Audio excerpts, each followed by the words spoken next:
శ్రీమాత్రే నమః. Mahaganapati temple of Arizona ఆలయంలో 18వ తారీఖు మే శనివారం రోజు వాసవి కన్యకా పరమేశ్వరి అమ్మవారి యొక్క విగ్రహ స్థాపన మరియు హోమము, అభిషేకము, విశేషార్చన కార్యక్రమాలు జరగనున్నాయి.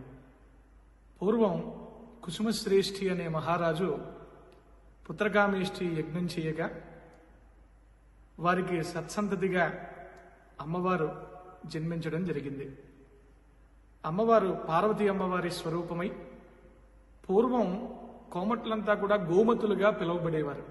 వీరందరూ కూడా గోవుని పూజించేవారు. కాలక్రమేణా గోమతులు కాస్త కోమట్లుగా మారడం జరిగింది.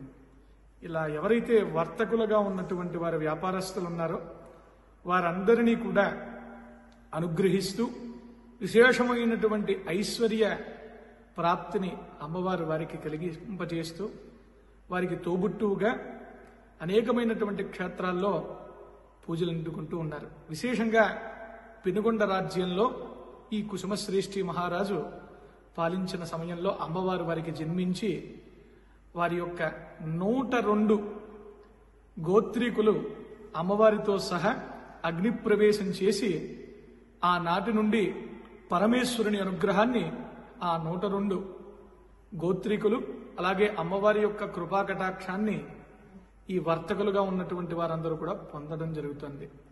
కనుక మన మహాగణపతి ఆలయంలో ఈ యొక్క వైశ్య వర్ణము వారందరికీ కూడా అమ్మవారి యొక్క అనుగ్రహం లభిస్తూ, అలాగే ఎవరైతే వ్యాపారస్తులు ఉన్నారో దేశ విదేశాలు ఖండాంతరాలు దాటి వచ్చి ఇక్కడ స్థిరపడినటువంటి వారందరికీ కూడా విశేషంగా ఆ తల్లి అనుగ్రహం కలిగి ఐశ్వర్య ప్రాప్తి కలగాలనేటువంటి ఉద్దేశం చేత మన మహాగణపతి దేవాలయంలో ఈ కార్యక్రమాన్ని ఏర్పాటు చేశారు. కనుక భక్తజనులంతా విచ్చేసి కార్యక్రమంలో పాల్గొని ఆ పరమేశ్వరి అమ్మవారి పరిపూర్ణ అనుగ్రహాన్ని పొంది తరించాలని కోరుతూ ఓం శ్రీమాత్రే నమః.